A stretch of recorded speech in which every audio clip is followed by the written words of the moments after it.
Bismillahirrahmanirrahim. Welcome back to Fundamentals of Computer Systems. पिछले दो lectures और दो तीन लेक्चर्स के अंदर इनफैक्ट आई शुड प्रॉब्ली से दो तीन वीक्स के अंदर हम कुछ ग्राउंड वर्क कर रहे थे जिसमें हमने पहले y86 का इंस्ट्रक्शन सेट आर्किटेक्चर समझा। उसके बाद हमने लॉजिक डिज़ाइन में जाकर थोड़ा सा हार्डवेयर को समझने की कोशिश की और more specific to y86 64 hardware को थोड़ा सा समझने की कोशिश की।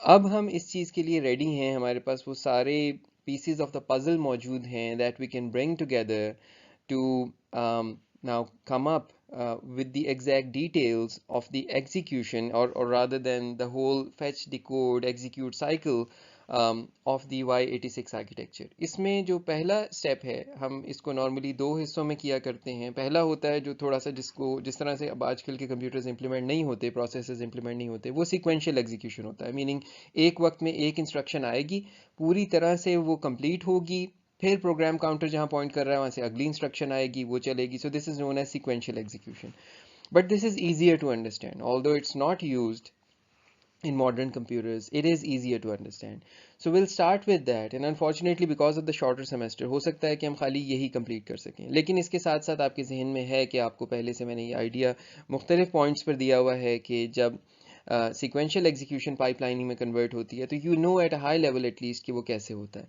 और जब हम इस पूरी तरह से इस डिटेल को समझ लेंगे, जैसे पहले हम खाली एक लॉजिकल लेवल पर समझेंगे एंड देन उसके बाद हार्डवेयर लेवल पर समझेंगे कि सीक्वेंशियल एग्जीक्यूशन कैसे होती है। तो जब हम इसको समझ लेंगे तो hopefully at that point you will be in a position कि आप पाइपलाइनिंग का एटलीस्ट आपको आइडिया हो चुका होगा। And then on your own अगर आपको रिक्वायर्ड हो तो आप इसको पढ़ भी सकते हैं, ऑनलाइन इसके लेक्चर्स भी देख सकते हैं या अपनी बुक से इसको समझ सकते हैं। इस सेमेस्टर में अनफॉर्चुनेटली हम पाइपलाइनिंग को डिटेल में कम से कम कवर नहीं कर सकेंगे, ब्रीफली अगर उसको टच कर सके तो कर लेंगे।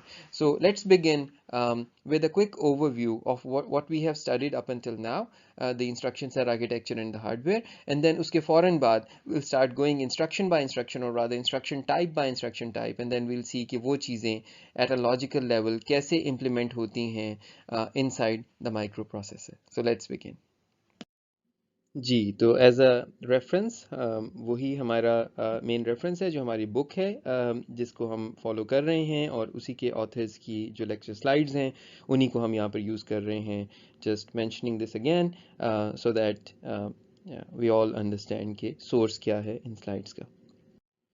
All right, Janab. So let's do a quick revision. So this is the y86 64 architecture, instruction set architecture, जिसके अंदर हमने ये देखा था कि हमारे पास ये different instruction classes हैं। यहाँ से आगे थोड़ी सी हम टर्मिनोलॉजी भी अपने जहन में क्लियर कर लेते हैं, क्योंकि आगे जाकर will be using a lot of abbreviations and jargons, तो वो कहीं आप उसमें कंफ्यूज ना हो। यहाँ पर हमारे सामने हमने देखा था कि जो इस फर्स्ट 4 बिट्स के अंदर जो चीज़ आ रही होती है एक इंस्ट्रक्शन की, जो येलो के अंदर इंडिकेट हुई हुई है, जिसमें आधा जो उसका फर्स्ट हाफ हिस्सा है, इसमें हमारे पास इंस्ट्रक्शन कोड आता है। इसको हम आगे जाकर ना आई कोड भी कहना शुरू कर देंगे। So that's our instruction code, जिससे मालूम होता है कि इंस्ट्रक्शन कौन सी है, and these are all unique, so it goes from 0 to B.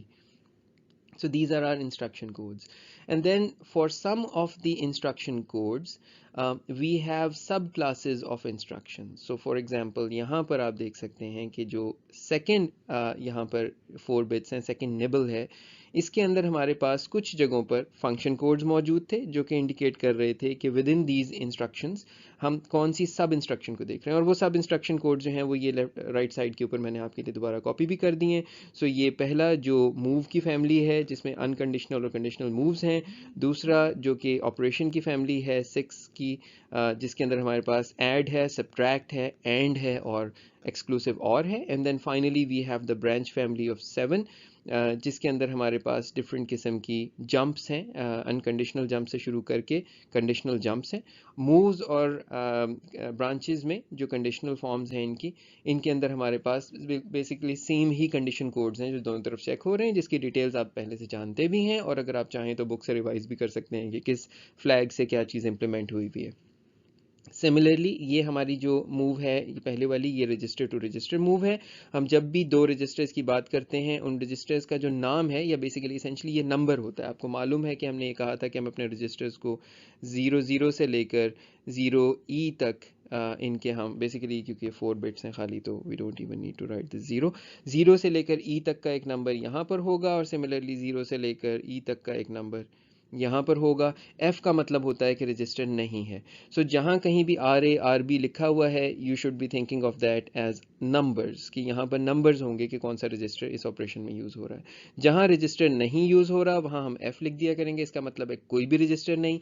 और वहाँ पर फॉर एग्जांपल जैसे यहाँ आप देख सकते हैं कि एक इमीडिएट वैल्यू है जो कि मूव हो रही है इस डेस्टिनेशन रजिस्टर आर बी के अंदर. ठीक है, तो वो जो हमने रजिस्टर फाइल का कॉन्सेप्ट देखा था ना, उसमें अब ये चीज़ यूज़ होगी कि रजिस्टर फाइल एक्सेस होगी और उसमें रजिस्टर आर बी के अंदर जाकर वो चीज़ रख दी जाएगी. So will be using like an array like notation. We gonna say something like, आगे जाकर मैं जो आपको दिखाऊंगा कि ये रजिस्टर फाइल आर है, और इसके अंदर से मैं अगर कहता हूँ मैंने आर बी को लेट से रीड करना है या राइट करना है, तो basically this is like an array like notation. Go in the register file and access, for example R B में कोई भी नंबर लिखा हुआ है, लेट से 00 लिखा हुआ है, access register number 00 in this, और ये 64 बिट का रजिस्टर यहाँ पे एक्सेस हो जाएगा रीड के लिए या राइट के लिए. वो जब हम आगे बढ़ेंगे तो उसी पॉइंट पर हम इसको तफसील से देखेंगे. Then आपके पास, so you had in immediate to register move, you have register to memory move, you have memory to register move. आपको याद होगा कि हमारी मेमोरी एड्रेस की इफेक्टिव एड्रेस कैलकुलेशन के अंदर एक रजिस्टर यूज़ होता है और एक इसमें इमीडिएट वैल्यू यूज़ होती है जो यहाँ पर हम देख रहे हैं, और ये आपस में ऐड हो जाती हैं. बाकी मोड स्केलिंग वगैरह के और सेकंड इंडेक्स जो था वो हम नहीं यूज़ कर रहे in y8664. Then you have the operations. Operations के अंदर आपके पास ऑपरेशंस में ज़रूरी है कि दोनों चीज़ें रजिस्टर में हों जिनके ऊपर ऑपरेशन परफॉर्म होगा. ये ALU से डायरेक्टली रिलेटेड चीज़ें हैं. सिमिलरली आप ये भी देख सकते हैं कि जो आपके ये वाले ऑपरेशंस हैं ना, जहाँ पे आपकी एड्रेस कैलकुलेशंस होनी, ये भी ALU में होना है. तो ये सब काम भी ALU में होने हैं, ये वाले ऊपर वाले काम भी ALU के अंदर होने हैं. ठीक है, तो ये जहन में थोड़ा थोड़ा अब ये भी लाते जाएं कि कहाँ कहाँ ये चीज़ें परफॉर्म हो रही होंगी. Then you have your jump instructions जो बेसिकली पीसी को मॉडिफाई करती हैं, प्रोग्राम काउंटर को मॉडिफाई करती हैं. योर कॉल इंस्ट्रक्शन जो कि प्रोग्राम काउंटर को मॉडिफाई करती है. जंप की सब क्लासेस हैं, कॉल एक ही किस्म की है. रेट इंस्ट्रक्शन जो कि आपके पीसी को मॉडिफाई करती है अल्टीमेटली रिटर्न एड्रेस टैग से उठाकर. And then you have your push instruction and your pop instruction जो कि मेमोरी के अंदर कोई वैल्यू को रख देती हैं रजिस्टर से उठाकर या मेमोरी में से उठाकर या रजिस्टर मेमोरी में से उठाकर रजिस्टर में रखती हैं. और ये जिस मेमोरी को यूज़ कर रही होती हैं वो स्टैक की मेमोरी है. एनआर स्टैक पॉइंटर जो हम पहले देख कर आए हैं points to the last filled location, meaning कि पुश करने के लिए पहले डिक्रीमेंट करते हैं और नई जगह के ऊपर रखते हैं 8 बाइट की वैल्यू, और पॉप करने के लिए जहां पॉइंट कर रहा होता है वहां से पहले वैल्यू उठाते हैं और बाद में उसको इंक्रीमेंट कर देते हैं. तो ये बेसिकली आपको सबका सब ये बातें होपफुली याद होंगी. एक दफ़ा मैंने क्विक रिवीजन इसलिए करा दी कि आपके जहन में एक तो ये नाम वाम आ जाएँ सारे के सारे, फिर ये इंस्ट्रक्शन कोड, और ये जो है ना बेसिकली ये जो फंक्शन कोड है इसको हम ifun कहा करेंगे. It's a fun name. So ifun is your function code, 4-bit का I code is your instruction code जो कि डिटरमिन कर रहा है कौन सी इंस्ट्रक्शन है, और इसी की बेस पे बेसिकली हम रीड किया करेंगे मेमोरी से कि कितनी बड़ी इंस्ट्रक्शन लानी है. तो इंस्ट्रक्शन कोड ये बता देगा कि वो 1 बाइट की इंस्ट्रक्शन है या 2 बाइट की इंस्ट्रक्शन है, या वो आपकी लेट से ये बड़ी 10 बाइट की इंस्ट्रक्शन है या आपकी 9 बाइट की इंस्ट्रक्शन है, कौन सी इंस्ट्रक्शन है. ठीक है, ऑल राइट जी, लेट्स मूव ऑन. ये अब उसकी तफसीलात हैं जो मैं आपको एक ही स्लाइड में दिखा लाया हूँ कि आपके पास ये है फंक्शन कोड जहाँ पर यूज़ होता है, ये भी इंस्ट्रक्शन है जिसमें फंक्शन कोड यूज़ होता है, और इसके अंदर भी आपके पास फंक्शन कोड्स यूज़ होते हैं. ये सब कुछ मैं आपको इससे पहले एक ही स्लाइड के अंदर हम क्लियर करके आ गए. And then finally your hardware जिसके अंदर हम ये देख कर आए थे कि we studied the combinational logic, जिसमें एसेंशली आपकी इनपुट्स की बूलियन कॉम्बिनेशंस आपके आउटपुट्स बना रहे होते हैं. आपकी आउटपुट्स कंटिन्यूसली चेंज हो रही होती हैं in response to the input only, कोई स्टेट नहीं होती यहाँ पर. जैसे इनपुट बदलेगी प्रोपगेशन डिले के बाद आउटपुट भी चेंज हो जाएगी. ठीक है, and then you operate on data and implement control using this. So आपका ALU कॉम्बिनेशनल लॉजिक से बनता है, आपके मल्टीप्लेक्सेस कॉम्बिनेशनल लॉजिक से बनते हैं, एंड सो ऑन. सिमिलरली हमने स्टोरेज एलिमेंट्स को देखा था जो कि सीक्वेंशियल सर्किट से बनते हैं. हमने बिट्स को स्टोर करना सीखा था. हमने ये देखा था कि हम इन बिट्स की मदद से, यानी हमारी जो डी टाइप फ्लिप फ्लॉप्स या लैचेस थी एज ट्रिगर्ड, उनकी मदद से हम किस तरह से रजिस्टर्स बनाते हैं. रजिस्टर्स की मदद से हम मेमोरीज बना सकते हैं. ठीक है, तो हम फॉर एग्जांपल ये एक रजिस्टर फाइल है. रजिस्टर फाइल से मुराद है जिसमें हमारे 15 रजिस्टर्स पड़े हुए. ठीक है, तो एक वक्त में हम एक से ज़्यादा रजिस्टर्स को रीड कर सकते हैं जो उनका एड्रेस करेंगे उसको हम सोर्स ए और सोर्स बी कहेंगे, जो वैल्यू रीड होकर आएगी उनकी बाहर उसको हम वैल ए और वैल बी कहेंगे। ये नाम आप जहन में रख लें। इसी तरह से जब हम कुछ राइट कर रहे हैं तो हम उसको बेसिकली डेस्टिनेशन चीज़ यहाँ राइट हो रही होगी, डेस्ट डब्ल्यू हम कह रहे हैं उसके एड्रेस को, और जो वैल्यू राइट हो रही है उसको हम वैल डब्ल्यू कह रहे हैं। ठीक है, तो ये नाम अब जहन में रहें। और हमें मालूम है कि ये चीज़ें खाली हमारे राइजिंग क्लॉक पे होती हैं। ये रजिस्टर फाइल ही के बारे में मैं आपसे ये कह रहा था कि मैं आर की नोटेशन आगे जाकर यूज़ करूँगा, और आर की नोटेशन में फॉर एग्जांपल मैं यहाँ पे कहता हूँ जी सोर्स बी, तो दैट मीन्स कि रजिस्टर फाइल में जाकर इस एड्रेस को रीड करो और प्रोवाइड कर दो यहाँ पर, इस जगह पर प्रोवाइड कर दो। और इसी तरह से मैं जब राइट कर रहा हूँगा, सो ये रीडिंग है जिसमें इससे कोई चीज़ निकल रही होगी, राइटिंग वो होगी जिसके अंदर इस रजिस्टर फाइल के अंदर जाकर लेट्स से मेरे पास डेस्टिनेशन W है और मैं इसमें कोई चीज़ लाकर रख रहा हूँ। ठीक है, तो ये रजिस्टर फाइल रीडिंग राइटिंग हम करेंगे। सिमिलरली हमारी मेमोरी जो है वो खुद भी, हमने कहा था रैम भी इसी तरह के रजिस्टर से हम एज्यूम कर रहे हैं मिलके बनी हुई है, और उस एड्रेसेबल मेमोरी के अंदर हम जो नोटेशन यूज़ करेंगे वो M की नोटेशन यूज़ करेंगे। सो मेमोरी में कोई चीज़ रीड हो रही है या राइट हो रही है, यहाँ हम नीचे एक नंबर लिख दिया करेंगे, for example M1 let's say R B, या चले मैं आर बी नहीं यूज़ करता फ़िलहाल, let me just keep it simple. M1X का मतलब ये है कि मेमोरी में जाओ, X की पोजीशन से 1 बाइट को एक्सेस करो। अब ये एक्सेस रीडिंग की भी हो सकती है, मीनिंग कि इसके किस्म की, और ये एक्सेस राइटिंग की भी हो सकती है, मीनिंग कि हम इसमें कोई चीज़ जाकर स्टोर कर रहे हो। सो दोनों तरह से मेमोरी एक्सेस हो सकती है। ठीक है, अच्छा यहाँ पर एक बात मैं आपको थोड़ा सा और पहले से साउंड कर दूँ कि आगे जाकर जब हम डिफरेंट इंस्ट्रक्शंस की इम्प्लीमेंटेशन को देखेंगे, आमतौर पे सारी चीज़ें बहुत सिंपल एंड स्ट्रेट फॉरवर्ड होंगी। कुछ जगहों पर थोड़ा सा मामला आपको लगेगा कि ये इस तरह से क्यों हो रहा है, और वहाँ पर जो मेरा जवाब होगा वो ये होगा क्योंकि इस तरह से हार्डवेयर जुड़ा हुआ है। अब आपको याद होगा पिछले पूरे लॉजिक डिज़ाइन के लेक्चर्स में मैं स्ट्रेस करता रहा हूँ इस चीज़ को कि हार्डवेयर एक्चुअली कैसे कनेक्टेड है, ये बहुत से मामलात को डिक्टेट करता है। मैं आपको एक मिसाल देता हूँ इस मिसाल को जहन में बिठा लीजिए क्योंकि मिसाल आगे जाकर यूज़ होनी है। आप फ़र्ज़ कर लीजिए कि मेरे पास जब भी कभी मैंने एक वैल्यू है जो क्रिएट करनी है, लेट्स एज्यूम मैं उस वैल्यू को कहता हूँ जी वैल ई। जब भी कभी क्रिएट करनी है वैल ई, और वैल ई को फ़र्ज़ कीजिए कि मैंने मेमोरी में लिखना होता है या इसको किसी और तरह यूज़ करना होता है, ये हमेशा ALU की आउटपुट होती है। तो इसके लिए ALU यूज़ होना ज़रूरी है। अच्छा, अब फ़र्ज़ करें कि मैं इस मौके पर आपसे कहता हूँ कि जी I want an operation val E is equal to A. आप ये दो इनपुट्स देख रहे हैं ना, ए और बी। मैं well E is equal to A implement करना चाहता हूँ। अब मैं क्या करूँ, मेरे पास कोई वायर्स नहीं लगी हुई जो डायरेक्टली ए को उठाकर वैल ई में प्रोवाइड कर दें, यानी इस आउटपुट में ले जाए। I have to go through the ALU। इस मौके पर मुझे ये बताइए कि मैं अपने ALU के अंदर क्या कर सकता हूँ कि ये ऑपरेशन इंप्लीमेंट हो जाए। और आपके जहन में फ़ौरन आ रहा होगा कि जी आप ऐसा करें, बी को 0 कर दें, सो A+0 पास कर दें इसमें से, तो वैल ई ए बन जाएगा। कितनी आसान सी बात है, कितनी सीधी सी बात है, ठीक है ना।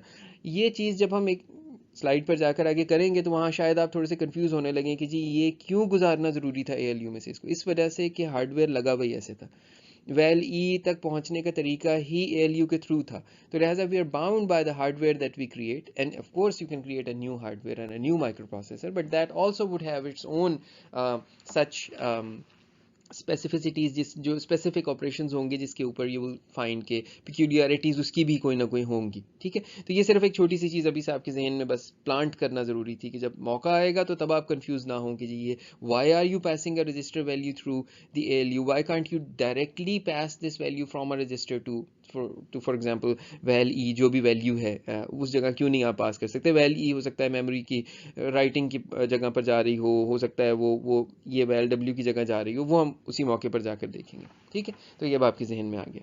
तो ये एक क्विक सी रिविजन थी जिससे आपको पिछली चीज़ें जहन में आ जाएं। Now I think we are ready, and in our next lecture video will be looking at the implementation of various instruction types.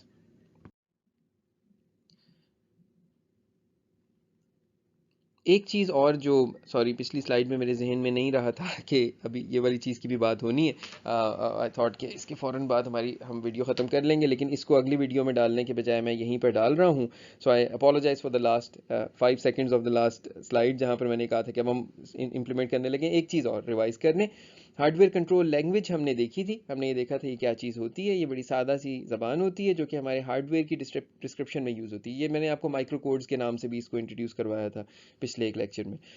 So you can express only a limited aspects of your hardware operations here. हमने जो अब तक पढ़े हैं वो ये है कि हमने सिर्फ दो डेटा टाइप्स पढ़ी, एक बूल है और एक इंट है। सो सिर्फ दो टाइप की डेटा टाइप्स हैं आपके पास, ठीक है। बूलियन जो है उसको हम ये छोटे ABC से इंडिकेट कर रहे हैं। इंटीजर जो वर्ड्स हैं इसमें हम स्पेसिफाई नहीं कर रहे कि वो कितना वर्ड साइज है, बस हम उसको वर्ड कहा करेंगे। जबकि हमारा यहाँ y8664 में एजम्पशन यही होगा कि वर्ड साइज हमेशा 64 बिट है, लेकिन ये इसको हम वर्ड कहते हैं, 64 बिट नॉर्मली नहीं कह रहे होते, ताकि जब भी किसी दूसरे प्रोसेसर के ऊपर इसको यूज़ करना पड़े तो ये थोड़ी सी प्रोसेसर इंडिपेंडेंट हो जाए। What ever is the word size of the processor, word means that size, ठीक है। देन दूसरी चीज़ हमारे पास ये है कि हमारे पास स्टेटमेंट्स हैं जिसमें बूलियन एक्सप्रेशंस हैं और हमारे पास इंटीजर एक्सप्रेशंस हैं। वो किस किस्म के हैं?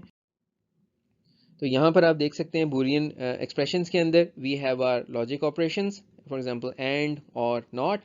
We have comparisons, equal to, not equal to, less than equal to, greater than equal to, greater than, and then set membership. So for example a n b c d का मतलब ये है कि इनमें से किसी एक से a जो है वो इक्वल है या नहीं है, जिसकी इंटरप्रिटेशन आप यूं भी कर सकते हैं a इक्वल्स टू b और a इक्वल्स टू c और a इक्वल्स टू d।